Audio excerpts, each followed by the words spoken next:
बिस्मिल्लाहिर्रहमानिर्रहीम जी। अस्सलाम वालेकुम जी स्टूडेंट। आज की क्लास में हम 8th मैथ की एक्सरसाइज 1.1 का क्वेश्चन नंबर 1 का पार्ट 1 मुकम्मल तौर पे सॉल्व करेंगे। और जो बाकी क्वेश्चन है इस एक्सरसाइज के, उनकी वीडियोस के लिंक्स मैं इस वीडियो के डिस्क्रिप्शन में डाल दूंगा, तो आप उन लिंक्स की मदद से या आप इसी चैनल पर क्लास 8 मैथ के प्ले लिस्ट से भी वो सारी वीडियोस देख सकते हैं। अब क्वेश्चन नंबर 1 है, verify the commutative law of union and intersection of the following set through Venn diagram. नीचे हमें कुछ सेट दिए गए हैं, तो इन सेट्स के लिए हमने कम्यूटेटिव लॉ ऑफ यूनियन और कम्यूटेटिव लॉ ऑफ इंटरसेक्शन, ये दो लॉज वेरीफाई करने हैं और उनको वेरीफाई हमने करना है वेन डायग्राम को यूज करते हुए। ठीक है, तो देखें कम्यूटेटिव लॉ ऑफ यूनियन और इंटरसेक्शन, ये भी मैं क्वेश्चन जब सॉल्व करूंगा तो उस टाइम मैं इनको एक्सप्लेन करूंगा। अब पार्ट 1 है, इसमें हमें ये दो सेट दिए गए हैं, एक सेट ए है और ये मैंने सेट बी लिखा हुआ है। आपकी बुक में ये सेकंड जो सेट है ये मिसिंग है, ये इसको नहीं लिखा हुआ। ठीक है, तो मैंने आपकी जो ओल्ड बुक थी पंजाब टेक्स्ट की, वहां पर ये सेट दिया गया है। ठीक है, तो वहां से मैंने इस सेट को लिख लिया ताकि हम इस पार्ट को सॉल्व कर सकें। ठीक हो गया। अब हम इन दो सेट्स के लिए पहले commutative law of union verify करेंगे, उसके बाद हम इन दोनों सेट्स के लिए कम्यूटेटिव लॉ ऑफ इंटरसेक्शन को वेरीफाई करेंगे। तो पहले हम कम्यूटेटिव लॉ ऑफ यूनियन को वेरीफाई करते हैं। तो मैंने लिखा है सॉल्यूशन, यहां पर मैंने a commutative law of union लिख दिया। ठीक है, इसको वेरीफाई करना है तो ये जो लॉ होता है इसके मुताबिक अगर आपको दो सेट दिए जाएं और उनका आप यूनियन सेट मालूम कर लें, फिर आप उन दोनों सेट की पोजीशन चेंज कर लें और उनका यूनियन सेट मालूम कर लें, तो आपके पास दोनों साइड के लिए जो सेट आएगा या जो आंसर आएगा वो सेम आएगा, आपके आंसर पे कोई असर नहीं पड़ेगा। यानी कि देखें यहाँ पर ये हम ए यूनियन बी, इनका हम यूनियन सेट मालूम कर रहे हैं, फिर इक्वेशन की दूसरी साइड पे हम इनका ऑर्डर चेंज कर दिया, मैं बी को पहले ले आया हूं और ए को बाद में ले आया हूं, इनका भी हम यूनियन सेट मालूम करेंगे, तो हमारे पास दोनों साइड के लिए एक जैसा सेट ही आना चाहिए। इसको कहते हैं कम्यूटेटिव लॉ ऑफ यूनियन। तो अब हम इस लॉ को वेरीफाई करेंगे। इस इक्वेशन की लेफ्ट हैंड साइड और राइट हैंड साइड के लिए हम सेट फाइंड करेंगे। तो पहले जो लेफ्ट हैंड साइड है इसको सॉल्व करते हैं। ठीक है, तो मैं यहाँ पर लिखूंगा लेफ्ट हैंड साइड। ठीक है, ये मैंने लेफ्ट हैंड साइड लिखा, उसके बाद ये इक्वेशन की जो लेफ्ट हैंड साइड थी मैंने यहाँ पर पुट कर ली। अब नेक्स्ट आप ए और बी की जगह आपको ये जो दो सेट दिए गए हैं इनको आप पुट कर लें। तो देखिए जब इनको हम पुट करेंगे, ये मैंने ए की जगह ये वाला सेट पुट कर दिया और बी की जगह मैंने ये वाला सेट पुट कर दिया। ये जो हमें दो सेट दिए गए थे ये मैंने यहाँ पर पुट कर लिए। अब इन दो सेट का हमने यूनियन सेट लेना है क्योंकि इनके दरमियान यूनियन का साइन आ रहा है। तो यूनियन सेट की सूरत में हम क्या करेंगे, हम दोनों सेट्स के एलिमेंट्स को इकट्ठा करके कंबाइन करके एक सेट में लिख देंगे। तो देखें जब इसका यूनियन सेट हम लेंगे तो हमारे पास ये वाला सेट आ जाएगा। ठीक है, ये हमने इन दोनों सेट के एलिमेंट्स को कंबाइन करके इकट्ठा करके एक सेट में लिख दिया। अब ये हमारे पास सेट आ गया है, तो इस सेट के लिए अब हम वेन डायग्राम ड्रॉ करेंगे। ठीक है, तो देखें वेन डायग्राम क्या होती है। वेन डायग्राम में जो सेट्स हैं उनको पिक्चर की सूरत में या ग्राफ की सूरत में दिखाया जाता है। ठीक है, जिससे कि हमें सेट्स को समझने में आसानी होती है। अब ये सेट है हमारे पास ए यूनियन बी के लिए आया है, इस सेट के लिए हम वेन डायग्राम ड्रॉ करेंगे। तो देखें वेन डायग्राम ड्रॉ करने के लिए सबसे पहले आपने एक इस तरह रेक्टेंगल ड्रॉ करनी है। ठीक है, ये मैंने रेक्टेंगल ड्रॉ किया है। ये जो रेक्टेंगल है ये यूनिवर्सल सेट को शो करता होता है। ठीक है, इसका यहाँ पर इस क्वेश्चन में यूज नहीं है, आगे क्वेश्चन आएंगे तो वहां पर हम इसको यूज करेंगे।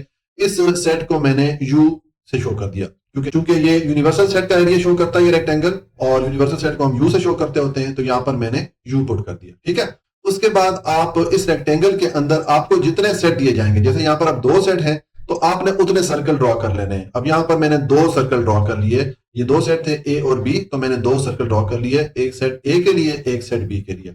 अच्छा, अब ये जो दो सर्कल मैंने ड्रॉ किए देखें इनका कुछ एरिया मैंने कॉमन रख लिया, मुश्तरका रख लिया। अब ये एरिया मैंने कॉमन इसलिए रखा है कि इन दोनों सेट्स में कुछ एलिमेंट कॉमन आ रहे हैं, कुछ एलिमेंट मुश्तरका आ रहे हैं, तो वो जो कॉमन एलिमेंट होंगे उनको हम इनका ये जो कॉमन रीजन आ रहा है, ठीक है, इसमें हम शो करेंगे। ठीक है, तो वेन डायग्राम के लिए ये हमारा पहला स्टेप हो गया कि आपने सबसे पहले एक रेक्टेंगल ड्रॉ करनी है जो कि यूनिवर्सल सेट को शो करता होता है। उसके बाद आपको जितने सेट दिए जाएंगे उतने सर्कल आपने रेक्टेंगल के एरिया के अंदर ड्रॉ कर लेने हैं। यहाँ पर दो सेट थे तो मैंने यहाँ पर दो सर्कल ड्रॉ कर लिए। ठीक है, ये तो हमारा हो गया पहला स्टेप। अब सेकंड स्टेप में आपने ये करना है कि ये जो सेट ए और बी है इनके एलिमेंट्स को आप इनके रीजन के अंदर अंदर या इनका जो अपना सर्कल है उसके अंदर आप ये जो एलिमेंट्स हैं इनके लिख लें। ठीक है, अब पहले मैं सेट ए के एलिमेंट्स लिखता हूं। तो देखिए सेट ए के ये जो तीन एलिमेंट हैं 5, 9 और 13, ये तीन एलिमेंट यहाँ सेट ए में भी आ रहे हैं और सेट बी में भी आ रहे हैं। देखिए 5, 9 और 13, तो इसका मतलब है कि ये कॉमन एलिमेंट है, ये मुश्तरका एलिमेंट है। तो इन तीन एलिमेंट को हम, ये जो दो सेट का कॉमन रीजन है, ये जो मुश्तरका एरिया है, यहां पर हम इनको लिख देंगे। ठीक है, तो यहां पर हम लिख लेंगे ये जो तीन कॉमन एलिमेंट आ रहे हैं 5, 9 और 13, ये मैंने यहां पर लिख दिया। ठीक है, अब ये सेट ए के तीन एलिमेंट मैंने ऑलरेडी इसके सर्कल के अंदर लिख दिए। अब पीछे इसके जो एलिमेंट रह गए 5, 7 और 11, इनको भी आप इस सेट ए के सर्कल में आप लिख दें। तो अब ये देखें, ये मैंने जितने भी यहाँ पर एलिमेंट लिखे, ये सारे जो सेट ए के एलिमेंट थे, सारे मैंने इसके सर्कल के अंदर उनको लिख दिया। ठीक है, अब आप सेट बी पे आ जाएं। सेट बी के एलिमेंट को हम यहाँ पर मेंशन करेंगे या लिखेंगे। तो देखें, इसके ये जो तीन एलिमेंट हैं, जो कॉमन एलिमेंट थे 5, 9 और 13, ये तो ऑलरेडी इसके सर्कल के अंदर आ रहे हैं। ठीक है, इसका मतलब है ये तीन एलिमेंट हमने ऑलरेडी लिख दिए। पीछे आपके पास ये तीन एलिमेंट 17, 21 और 25 रह जाते हैं। इनको आप इस सेट बी के सर्कल में आप लिख दें। तो इस तरह अब ये अगर आप सेट बी का सर्कल पूरा आप देखें, तो इसमें इसके ये जितने एलिमेंट है, सारे एलिमेंट अब इसमें आ रहे हैं। ठीक है, तो इस तरह ये सेट ए के जितने एलिमेंट हैं, ये सेट ए के सर्कल में आ रहे हैं, और सेट बी के जितने एलिमेंट हैं, ये सारे हमने सेट बी के सर्कल में लिख दिए। ठीक है, तो ये हमारा सेकंड स्टेप हो गया। पहला स्टेप में हमने क्या किया, हमने ये रेक्टेंगल ड्रॉ की जो कि यूनिवर्सल सेट को शो करता होता है। उसके बाद हमें जितने सेट दिए जाएंगे उतने सर्कल हमने इस रेक्टेंगल के अंदर ड्रॉ करने हैं। यहाँ पर दो सेट थे तो हमने दो सर्कल ड्रॉ कर लिए, और दूसरे स्टेप में हमने हर सेट के अंदर या हर सेट के जो सर्कल है उसके अंदर हमने उसके एलिमेंट्स लिख दिए। ठीक है, ये दो स्टेप हो गए। अब तीसरे स्टेप में हमने ये करना है कि ये जो हमारा सेट आया है union set A union B का, ये एलिमेंट्स इस वेन डायग्राम में जिस रीजन में आ रहे हैं वो रीजन हमने हाईलाइट कर देना। ठीक है, तो अब देखें, ये चूंकि ए और बी का यूनियन सेट आया, यानी कि ए और बी के सारे एलिमेंट इकट्ठे करके हमने एक सेट में लिख दिया। इसका मतलब है कि इस सेट के लिए हम ये ए और बी का सारा एरिया हाईलाइट कर देंगे। ठीक है, तो मैंने यहाँ पर ऑलरेडी येलो कलर कर दिया है इस ए और बी का जो एरिया है, या ए और बी सेट के जो सर्कल है, इनको येलो कलर से हाईलाइट कर दिया। अगर आपके पास कलर ना हो तो आप इस तरह लाइन डाल सकते हैं, क्योंकि हमने बेसिकली शेडिंग करनी है। हमने बताना है कि ये जो ए यूनियन बी का सेट है, इसके एलिमेंट कहां कहां पर आ रहे हैं, हमने वो एरिया बताना है। ठीक है, तो इसका एरिया इन दोनों सेट पे मुश्तमिल है, तो मैंने दोनों सेट के एरिया को येलो कलर से हाईलाइट कर दिया। ठीक है, आप यहाँ पर लाइंस डाल दें, डॉट डॉट डाल दें, किसी भी तरीके से इस एरिया को आप शेड कर लें, इसको हाईलाइट कर लें, जिससे ये पता चले कि ये जो सेट है, इस सेट के एलिमेंट कहां पर आ रहे हैं। ठीक है, ये हमने कर दिया। तो अब ये हमारे पास वेन डायग्राम बन गई है। ये जो हमने कम्यूटेटिव लॉ की लेफ्ट हैंड साइड को सॉल्व किया, उसके लिए हमारे पास ये वेन डायग्राम बन गई है। ठीक है, तो इसको आप फिगर 1 कर दें। ये जो हमारे पास फिगर या ये जो पिक्चर आई है, इसको मैंने फिगर 1 का नाम दे दिया। अब हम ये जो इक्वेशन की राइट हैंड साइड है, इसको सॉल्व करेंगे। ठीक है, तो देखें, ये मैंने लिखा राइट हैंड साइड, और उसके सामने मैंने इक्वेशन की राइट हैंड साइड लिख दी। अब नेक्स्ट अब देखें, यहाँ पर सेट की जो तरतीब है वो चेंज हो गई। यहाँ पर बी सेट पहले आ गया और ए सेट बाद में आ गया, और यही चीज कम्यूटेटिव लॉ में होती है। ठीक है, तो अब यहाँ पर आप बी की जगह सेट बी पुट कर लें पहले, और ए की जगह आप सेट ए पुट कर ले। ये मैंने दोनों की जगह जो सेट थे वो मैंने पुट कर लिए। अब इन दोनों सेट का आप यूनियन सेट मालूम कर लें, यानी कि दोनों सेट के एलिमेंट को इकट्ठा करके एक सेट में कंबाइन करके लिख लें, तो आपके पास ये वाला सेट बनेगा। अब ये जो सेट आया है, ये हमारे पास जो इक्वेशन की राइट हैंड साइड थी, यानी कि बी यूनियन ए, उसके लिए सेट आ गया। तो अब इस सेट के लिए भी हम वेन डायग्राम ड्रॉ करेंगे, जैसा कि हमने ऊपर ड्रॉ की थी। तो जिस तरह कि आपको मैंने बताया कि वेन डायग्राम में जो सेट्स हैं, उनको ग्राफ की शक्ल में या पिक्चर की शक्ल में शो किया जाता है, जिससे हमें पढ़ने में आसानी होती है। ठीक है, तो अब यहां पर भी हम वेन डायग्राम ड्रॉ करेंगे। तो पहले स्टेप में मैंने आपको बताया कि आपने एक रेक्टेंगल ड्रॉ करनी है। ठीक है, ये रेक्टेंगल जो है, ये यूनिवर्सल सेट के एरिया को शो करता होता है। यहां पर इस क्वेश्चन में इसका यूज नहीं है, लेकिन आगे फिर इसका यूज भी आएगा। ठीक है, यूनिवर्सल सेट को हम यू से शो करते होते हैं, तो ये पूरा एरिया में यू से शो कर रहा हूं। ठीक है, तो ये हमारा यूनिवर्सल सेट का एरिया हो गया। उसके बाद नेक्स्ट आपने ये करना है कि आपको जितने सेट दिए जाएंगे, आपने इस रेक्टेंगल के एरिया के अंदर उतने सर्कल ड्रॉ कर लेने। अब यहाँ पर आपके पास दो सेट थे, बी और ए, तो ये मैंने दो सर्कल ड्रॉ कर लिए। अब ये जो मैंने दो सर्कल ड्रॉ किए, इनका देखें, ये कुछ एरिया मैंने कॉमन रखा है। ये जो रीजन है इसका ये कॉमन आ रहा है। उसकी वजह ये है कि इन दोनों सेट्स में कुछ एलिमेंट कॉमन आ रहे हैं, तो जो कॉमन एलिमेंट होंगे वो हम, ये जो मुश्तरका इनका एरिया है, यहाँ पर उन एलिमेंट्स को हम शो करेंगे, या यहाँ पर वो एलिमेंट हम लिखेंगे। ठीक है, तो ये हमारा पहला स्टेप हो गया कि हमने वेन डायग्राम के लिए पहले ये रेक्टेंगल ड्रॉ की, जो कि यूनिवर्सल सेट का एरिया शो करता है। उसके बाद आपको जितने सेट दिए जाएंगे उतने सर्कल आपने इस रेक्टेंगल के अंदर आपने ड्रॉ कर लेने। यहाँ पर दो सेट थे तो मैंने दो सर्कल ड्रॉ कर लिए। अब नेक्स्ट स्टेप में आप ये जो दो सर्कल आपने ड्रॉ किए हैं दो सेट्स के लिए, इनके अंदर आप इनके एलिमेंट्स लिख दें। ठीक है, तो पहला ये जो सेट बी है इसके एलिमेंट में लिखूंगा। तो देखिए इसमें अब ये 5, 9 और 13 ये तीन एलिमेंट इस सेट बी में भी आ रहे हैं और सेट ए में भी आ रहे हैं। तो इसका मतलब है ये तीन एलिमेंट कॉमन है, मुश्तरका है। तो इनको हम इनका ये जो कॉमन एरिया है, ये जो मुश्तरका रीजन है, यहां पर हम लिख लेंगे। ठीक है, तो यहां पर मैंने जो कॉमन एलिमेंट है 5, 9, 13 ये लिख दिया। अब इसके जो रिमेनिंग एलिमेंट है सेट बी के, वो आप इसके एरिया में लिख दें। तो देखें ये तीन एलिमेंट ऑलरेडी आ गए पीछे, 17, 21 और 25। इनको आप यहां पर लिख दें सेट बी का जो सर्कल है उसके अंदर। तो अब देखें सेट बी के जितने एलिमेंट है सारे इसके सर्कल के अंदर हमने लिख दिए। ठीक हो गया। अब इसी तरह अब सेट ए के एलिमेंट लिखेंगे तो इसके ये तीन एलिमेंट 3, 9 और 13 ये तो ऑलरेडी इसके सर्कल के अंदर हमने लिख दिए हैं। पीछे 5, 7 और 11 ये तीन एलिमेंट रह गए, तो इनको भी आप इसके सर्कल में लिख देंगे। ये मैंने यहां पर इसके जो रिमेनिंग एलिमेंट थे वो भी लिख दिए। तो आप देखें जो सेट ए है इसके सर्कल में भी इसके सारे एलिमेंट आ जाते हैं। ठीक है, जिस तरह सेट बी के सर्कल में सेट बी के सारे एलिमेंट हमने लिख दिए, इसी तरह सेट ए के सर्कल में हमने सेट ए के सारे एलिमेंट लिख दिए। तो ये हमारा सेकंड स्टेप हो गया। ठीक हो गया। पहले स्टेप में हमने यूनिवर्सल सेट के लिए ये रेक्टेंगल ड्रॉ की और इन दो सेट्स के लिए हमने ये दो सर्कल ड्रॉ किए, और सेकंड स्टेप में हमने इन दोनों सेट के जो एलिमेंट थे वो इनके अंदर लिख दिए। अब थर्ड स्टेप में हम ये करेंगे कि ये जो हमारे पास यूनियन का सेट आया है, इसमें ये जो एलिमेंट्स आए हैं, हमने इस वेन डायग्राम में देखना है कि ये एलिमेंट कहां कहां पर आ रहे हैं। वो वाला रीजन हमने हाईलाइट कर देना है, उसको हमने शेड कर देना है। ठीक है, तो अब देखें ये जो हमारे पास सेट आया, ये बी यूनियन ए, यानी कि दोनों सेट के जो एलिमेंट्स हैं उनको इकट्ठा करके हमने ये सेट बना दिया। इसका मतलब है कि ये दोनों सेट का जो एरिया है वो हाईलाइट होगा या कलर होगा या शेड होगा। ठीक है, तो मैंने इन दोनों सेट का जो एरिया है यानी कि दोनों सर्कल को येलो कलर में हाईलाइट कर दिया है। ठीक है, इस हाईलाइटेड एरिया या इस शेडेड एरिया का मतलब ये है कि ये जो हमारा पास सेट आया है, ये बी यूनियन ए, इसके एलिमेंट कहां कहां पर आ रहे हैं वो हमें ये हाईलाइटेड एरिया या शेडेड एरिया बता रहा है। ठीक है, अब आपके पास अगर कलर नहीं होगा तो आप इस तरह लाइन ड्रॉ कर लें या डॉट डॉट डाल लें। बेसिकली आपने एरिया शेड करना है या एरिया हाईलाइट करना है, जिससे हमें ये पता चले कि ये जो हमारे पास यूनियन का सेट आया है, ये एलिमेंट इस वेन डायग्राम में कौन से रीजन में आ रहे हैं, इसलिए हमने वो एरिया हाईलाइट करना होता है। ठीक है, तो ये हमारे पास वेन डायग्राम आ गई है जो इक्वेशन की राइट हैंड साइड थी उसके लिए। इसको मैंने फिगर 2 नाम दे दिया। अब आपके पास ये जो दो वेन डायग्राम आई है, ये देखिए ये वाली वेन डायग्राम देख लें और ऊपर ये वाली जो आई थी जिसको मैंने फिगर 1 किया था। अब दोनों में जो हाईलाइटेड एरिया है या शेडेड एरिया है वो एक जैसा है। ठीक है, तो इसका मतलब ये हो गया कि ये जो हमारे पास इक्वेशन थी कम्यूटेटिव लॉ ऑफ यूनियन के लिए, इसकी लेफ्ट हैंड साइड और राइट हैंड साइड इक्वल है, क्योंकि दोनों के लिए हमारे पास एक जैसी वेन डायग्राम आ गई है। ठीक है, तो फिर हम अपना आंसर लिखेंगे।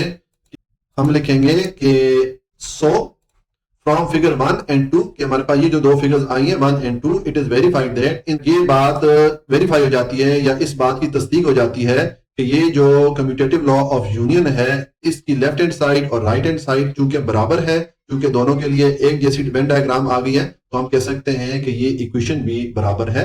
इस बात की भी तस्दीक हो जाती है। तो इस तरह ये हमने कम्यूटेटिव लॉ ऑफ यूनियन को वेरीफाई कर लिया इन दोनों सेट्स के लिए। अब हम इन दोनों सेट्स के लिए कम्यूटेटिव लॉ ऑफ इंटरसेक्शन को वेरीफाई करेंगे। जी, अब हम कम्यूटेटिव लॉ ऑफ इंटरसेक्शन को वेरीफाई करते हैं। ऊपर हमें जो दो सेट दिए गए थे उनके लिए, तो देखिए अब ये लॉ हमें क्या कहता है कि इसमें अगर आपके पास दो सेट हों और उनका आप इंटरसेक्शन सेट मालूम करें, फिर आप उन दोनों सेट की तरतीब चेंज कर लें। जैसे यहाँ पर ए पहले आ रहा है, बी बाद में आ रहा है, और यहाँ पर बी को मैंने पहले कर दिया, ए को बाद में कर दिया। तो इन दोनों केसेस में जो इंटरसेक्शन का सेट आएगा वो एक जैसा आएगा, हमारे आंसर पे कोई फर्क नहीं पड़ेगा। ये है कम्यूटेटिव लॉ ऑफ इंटरसेक्शन। ऊपर हम यूनियन कर रहे थे तो वो कम्यूटेटिव लॉ ऑफ यूनियन था, और यहाँ पर हम इंटरसेक्शन यूज कर रहे हैं। ठीक है, तो ये कम्यूटेटिव लॉ ऑफ इंटरसेक्शन हो जाता है। ठीक है, तो अब ये वाली इक्वेशन है, इसको वेरीफाई करेंगे, यानी कि इसकी लेफ्ट हैंड साइड और राइट हैंड साइड के लिए हम सेट फाइंड करेंगे। पहले ये लेफ्ट हैंड साइड सॉल्व करते हैं। तो देखें मैंने लिखा लेफ्ट हैंड साइड, उसके बाद ये लेफ्ट हैंड साइड इसके सामने पुट कर दी। अब नेक्स्ट आप ए और बी की जगह आप जो आपको ऊपर सेट दिए गए थे वो वाले सेट अब यहाँ पर पुट कर लें। तो देखें मैंने ए की जगह जो सेट ए हमें दिया गया था वो पुट कर लिया, और बी की जगह जो सेट बी दिया गया था उसको पुट कर लिया। अब ये दोनों सेट के दरमियान इंटरसेक्शन का साइन आ रहा है, तो हमने इन दोनों सेट का इंटरसेक्शन सेट मालूम करना है, यानी कि दोनों में जो कॉमन एलिमेंट या मुश्तरका एलिमेंट आ रहे हैं उनको इकट्ठा करके हम एक सेट में लिखेंगे। तो देखें इन दोनों सेट में जो कॉमन एलिमेंट आ रहे हैं वो ये तीन आ रहे हैं, 5, 9, 13। ये यहाँ पर भी आ रहे हैं और यहाँ पर इस सेट में भी आ रहे हैं। तो ये हमारे पास इंटरसेक्शन सेट आ गया। ये जो इक्वेशन थी, जो कम्यूटेटिव लॉ ऑफ इंटरसेक्शन की इक्वेशन थी, इसकी लेफ्ट हैंड साइड के लिए। ठीक है, अब हम इस सेट के लिए वेन डायग्राम ड्रॉ करेंगे। ठीक है, तो देखिए हम सेम स्टेप अप्लाई करेंगे जिस तरह के हम पार्ट ए में हमने किए थे। सबसे पहले आप एक रेक्टेंगल ड्रॉ करेंगे। ये आपको मैंने बताया था कि यूनिवर्सल सेट का एरिया शो करने के लिए हम एक रेक्टेंगल ड्रॉ करते होते हैं और इसको हम यू से शो करते हैं, ठीक है। इस क्वेश्चन में यूज नहीं है, लेकिन आगे फिर क्वेश्चन आ रहे हैं उनमें हम इसको यूज करेंगे। उसके बाद आपको जितने सेट दिए जाएं उतने सर्कल आपने इस रेक्टेंगल के एरिया के अंदर ड्रॉ कर लेने, ठीक है। तो हमारे पास यहाँ पर दो सेट थे ए और बी, तो मैंने दो सर्कल ड्रॉ कर लिए और दोनों में कुछ एरिया ये मैंने कॉमन या मुश्तरक रख लिया, ठीक है। इसकी वजह यह है कि इन दोनों सेट में ये कुछ कॉमन एलिमेंट आ रहे हैं, तो ये जो कॉमन एलिमेंट है इनको शो करने के लिए हम ये जो इस दोनों सेट का मुश्तरका या कॉमन रीजन है इसको यूज करेंगे, यानी कि ये एलिमेंट हम यहाँ पर लिखेंगे, ठीक है। क्योंकि ये दोनों सेट में कॉमन आ रहे हैं तो इनको हम इन दोनों सेट के कॉमन एरिया में लिखेंगे, ठीक हो गया। तो ये हमारा वेन डायग्राम के लिए पहला स्टेप हो जाता है कि आप एक रेक्टेंगल ड्रॉ करें जो कि यूनिवर्सल सेट का एरिया शो करता है। उसके बाद आपके पास जितने सेट हैं उतने सर्कल आप इस रेक्टेंगल के एरिया के अंदर ड्रॉ कर लें। ये पहला स्टेप हो गया। दूसरा स्टेप में आपने ये करना है कि ये जो दो सेट आपके पास है इन दोनों सेट्स के एलिमेंट्स को आप इनका ये जो सर्कल आ रहा है, जो रीजन आ रहा है, इसके अंदर आप ये एलिमेंट्स लिख दें, ठीक है। तो देखिए पहले ये सेट ए है, इसके ये एलिमेंट मैं इसके सर्कल के अंदर लिखूंगा। तो अब इसमें ये जो तीन एलिमेंट आ रहे हैं 3, 9 और 13, ये चूंकि कॉमन एलिमेंट है क्योंकि दोनों सेट्स में आ रहे हैं, ठीक है। तो इनको मैं ये जो इन दोनों सेट का कॉमन रीजन है या मुश्तरका एरिया है यहां पर मैं लिख दूंगा। तो ये मैंने जो कॉमन एलिमेंट थे दोनों सेट का जो मुश्तरका एरिया था वहां पर लिख दिया। अब इस सेट में तीन एलिमेंट हमने ऑलरेडी लिख दिए, पीछे ये 5, 7 और 11 ये तीन एलिमेंट रह जाते हैं। तो ये हम इस सेट ए का जो सर्कल है उसके अंदर हम लिख लेंगे। तो इस तरह ये हमने इस सेट ए के सारे एलिमेंट इसके सर्कल के अंदर लिख दिए, ठीक है। अब सेट बी पे आ जाए, इसके एलिमेंट लिखेंगे तो इसके ये तीन एलिमेंट तो हमने ऑलरेडी इसके देखे सर्कल के अंदर आ रहे हैं, ये हमने तीन ऑलरेडी लिख दिए जो कि कॉमन एलिमेंट थे।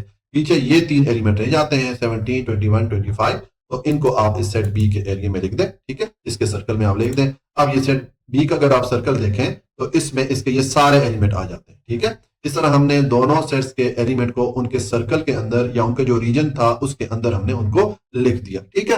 तो ये हमारा दूसरा स्टेप हो गया। अब तीसरे स्टेप में हमने ये करना है कि ये जो हमारे पास इंटरसेक्शन के लिए सेट आया था, ये जो एलिमेंट आए हैं इन एलिमेंट का जो एरिया है या रीजन है उसको हमने हाईलाइट कर देना है या उसको हमने शेड कर देना है, ठीक है, जिससे पता चले कि वो कौन सा एरिया है जहां पर ये तीन एलिमेंट आ रहे हैं। तो देखिए ये इन दोनों सेट का जो कॉमन रीजन है वहां पर ये वाले एलिमेंट आ रहे हैं, तो मैंने इसको येलो कलर कर दिया, ठीक है। आपके पास अगर कलर ना हो तो आप इस तरह लाइन ड्रॉ कर लें, तिरछी लाइन ड्रॉ कर लें या dot dot dot dot put कर लें, जिससे कि ये पता चले कि ये जो एरिया है ये शेडेड एरिया है या हाईलाइटेड एरिया है और यहाँ पर कौन से एलिमेंट आ रहे हैं, ये हमने जो सेट मालूम किया था उसके एलिमेंट आ रहे हैं, ठीक है। तो इस तरह ये हमने इस सेट के लिए वेन डायग्राम को ड्रॉ कर लिया, ठीक है। और इस वेन डायग्राम को मैंने फिगर 1 का नाम दे दिया। तो ये हमारे पास लेफ्ट हैंड साइड के लिए वेन डायग्राम आ गई है। अब हम ये जो इक्वेशन की राइट हैंड साइड है यानी कि बी इंटरसेक्शन ए, इसके लिए वेन डायग्राम हम ड्रॉ करेंगे। तो पहले इसके लिए सेट मालूम करना पड़ेगा इस तरह जिस तरह इसके लिए मालूम किया था। तो उसके लिए पहले आप ये राइट हैंड साइड लिखें, उसके बाद जो इक्वेशन की राइट हैंड साइड थी वो पुट कर लें। नेक्स्ट आप बी और ए की जगह आप इनकी जो सेट है वो पुट कर लें। अब यहां पर देखें तरतीब चेंज हो गई, बी सेट पहले आ गया, ए सेट बाद में आ गया, ठीक है। तो अब आप बी की जगह सेट बी को पुट कर लें और ए की जगह आप सेट ए को पुट कर लें और अब इनके दरमियान इंटरसेक्शन का साइन आ रहा है तो इनका इंटरसेक्शन सेट मालूम करेंगे, यानी कि दोनों में जो कॉमन एलिमेंट है उनको इकट्ठा करके हम एक सेट में लिखेंगे तो हमारे पास ये एलिमेंट आ जाएंगे। अब ये हमारे पास सेट आ गया जो इक्वेशन की राइट हैंड साइड थी इसके लिए। अब इसके लिए भी हम वेन डायग्राम ड्रॉ करेंगे। तो सेम जिस तरह के हमने पिछले पार्ट में किया था कि हम सबसे पहले स्टेप में एक रेक्टेंगल ड्रॉ करेंगे, ठीक है। रेक्टेंगल का मैंने आपको बताया था कि ये जो यूनिवर्सल सेट होता है उसका एरिया शो करता होता है। यूनिवर्सल सेट को हम यू से शो करते हैं, तो यहाँ पर मैंने यू पुट कर लिया। अब इस यूनिवर्सल सेट का इस क्वेश्चन में यूज नहीं है, आगे क्वेश्चन आएंगे जिसमें फिर हम इस यूनिवर्सल सेट को भी यूज करेंगे, ठीक हो गया। और नेक्स्ट आप ये करें कि आपको जितने सेट दिए गए उतने सर्कल आप इस रेक्टेंगल के एरिया के अंदर ड्रॉ कर लें। यहाँ पर आपके पास दो सेट है, एक ये बी है और ये ए है, तो मैंने ये दो सर्कल ड्रॉ कर लिए। अब ये सर्कल मैंने इस तरह ड्रॉ किए कि इनका कुछ एरिया मैंने कॉमन रख लिया। ये जो कॉमन एरिया या कॉमन रीजन है इसमें हम इन दोनों सेट्स के जो कॉमन एलिमेंट आ रहे हैं वो हम इस रीजन में शो करेंगे, उनको हम इस रीजन में लिखेंगे, ठीक हो गया। तो ये वेन डायग्राम के लिए पहला स्टेप हो गया कि आप ये रेक्टेंगल ड्रॉ करेंगे जो कि यूनिवर्सल सेट का जो एरिया है उसको शो करता होता है और उसके बाद जितने सेट आपको दिए गए आपने इस रेक्टेंगल के अंदर उतने सर्कल ड्रॉ कर लेने हैं। यहाँ पर हमारे पास दो सेट थे तो मैंने दो सर्कल ड्रॉ कर लिए। ये पहला स्टेप हो गया। अब दूसरे स्टेप में आप ये करेंगे ये जो दो सेट आपके पास आ रहे हैं बी और ए, इनके एलिमेंट्स आप इनके जो सर्कल हैं जो इनका जो एरिया आ रहा है उसमें आप लिखते हैं, ठीक है। तो पहले ये सेट बी के एलिमेंट में लिखूंगा तो अब देखें इसमें ये जो तीन एलिमेंट आ रहे हैं 5, 9 और 13, ये कॉमन एलिमेंट है, ये दोनों सेट्स में आ रहे हैं। तो ये हम इन दोनों सेट्स का जो कॉमन रीजन है या कॉमन एरिया है वहां पर हम लिख लेंगे। तो यहां पर मैं लिखूंगा 5, 9 और 13, ये मैंने जो कॉमन एलिमेंट थे वो लिख दिया। अब ये तीन एलिमेंट मैंने लिख दिया, पीछे ये तीन एलिमेंट रह जाते हैं इस सेट बी के, तो इनको आप यहाँ पर जो सेट बी का जो सर्कल है उसके अंदर आप लिख लें। ठीक है, तो अब देखें ये जो सेट बी का जो सर्कल है इसमें जो एलिमेंट्स आ रहे हैं ये सारे, इसमें जो जितने एलिमेंट इसके सेट में आ रहे थे वो सारे इसके सर्कल में आ जाते हैं। हमने सारे एलिमेंट लिख दिए। ठीक है, अब इसी तरह अब सेट ए के आप एलिमेंट लिखें तो इसके ये तीन एलिमेंट तो ऑलरेडी हमने लिख दिए जो कि कॉमन एलिमेंट थे। पीछे ये 5, 7 और 11, ये तीन एलिमेंट रह जाते हैं, तो इनको आप इस सेट ए के सर्कल में लिख दें। यहां पर मैं इनको लिखूंगा। तो अब अगर आप इस सेट ए का जो सर्कल है इसमें अगर आप एलिमेंट देखें तो इसमें भी इसके सारे एलिमेंट आ जाते हैं। ठीक हो गया, तो ये हमारा दूसरा स्टेप हो गया। अब तीसरे स्टेप में हमने ये करना होता है कि ये जो हमारे पास सेट आ जाता है इंटरसेक्शन सेट, इसके ये जो एलिमेंट आ रहे हैं हमने वेन डायग्राम में बताना है कि ये एलिमेंट कौन से रीजन में है। हमने वो रीजन या वो एरिया हाईलाइट कर लेना है या शेड कर लेना है। ठीक है, तो देखें यहां पर मैंने इस एरिया को या इस रीजन को येलो कलर से हाईलाइट कर दिया। ठीक है, आपके पास अगर कलर नहीं हो तो आप इस तरह लाइन, तिरछी लाइन डाल के उसको शेड कर लें या डॉट डॉट डॉट डाल दें। बेसिकली हमने ये एरिया बताना है कि ये जो हमारे पास सेट आया है इसके एलिमेंट कहां पर कौन से एरिया में आ रहे हैं, वो एरिया हमने हाईलाइट करना होता है या उस एरिया को हमने शेड करना होता है। तो ये हमारा वो एरिया है जिसमें कि ये सेट आ रहा है। ठीक है, तो ये हमारे पास जो वेन डायग्राम है, ये जो इक्वेशन की राइट हैंड साइड थी उसके लिए हमारे पास ये डायग्राम आ गई। ठीक है, इसको मैंने फिगर 2 का नाम दे दिया। अब हमारे पास ये जो दो वेन डायग्राम आई है, देखिए ये फिगर 1 के लिए ये वाली आई थी। ठीक है, और फिगर 2 के लिए हमारे पास ये वाली आई है। दोनों वेन डायग्राम में जो शेडेड एरिया है, जो हाईलाइटेड एरिया है, वो एक जैसा है। ठीक है, दोनों वेन डायग्राम एक जैसी है। इसका मतलब ये हो गया कि ये जो हमारे पास इक्वेशन थी कम्यूटेटिव लॉ ऑफ इंटरसेक्शन की, इसकी लेफ्ट हैंड साइड और राइट हैंड साइड के लिए चूंकि हमारे पास एक जैसी वेन डायग्राम्स आ गई हैं, तो हम ये कह सकते हैं कि इसकी लेफ्ट हैंड साइड और राइट हैंड साइड इक्वल है। तो दूसरे अल्फाज में हम ये भी कह सकते हैं कि ये जो इक्वेशन है इसको भी हमने वेरीफाई कर लिया। ठीक है, इसकी भी दोनों साइड इक्वल हैं, इस बात की भी तस्दीक हो जाती है। ठीक है, तो हम अपना आंसर फिर लिखेंगे कि फ्रॉम फिगर 1 और 2, यानी कि हमारे पास ये जो दो फिगर आई हैं फिगर 1 और फिगर 2, इनसे इट इज वेरीफाइड दैट, इस बात की तस्दीक हो जाती है, ये बात वेरीफाई हो जाती है कि ये जो कम्यूटेटिव लॉ ऑफ इंटरसेक्शन है इसकी दोनों साइड चूंकि बराबर वेरीफाई हो गई, दोनों के लिए एक जैसी वेन डायग्राम आ गई, तो हम ये कह सकते हैं कि इस इक्वेशन की दोनों साइड इक्वल हैं। इस बात की भी तस्दीक हो जाती है, ये बात भी हमने वेरीफाई कर ली।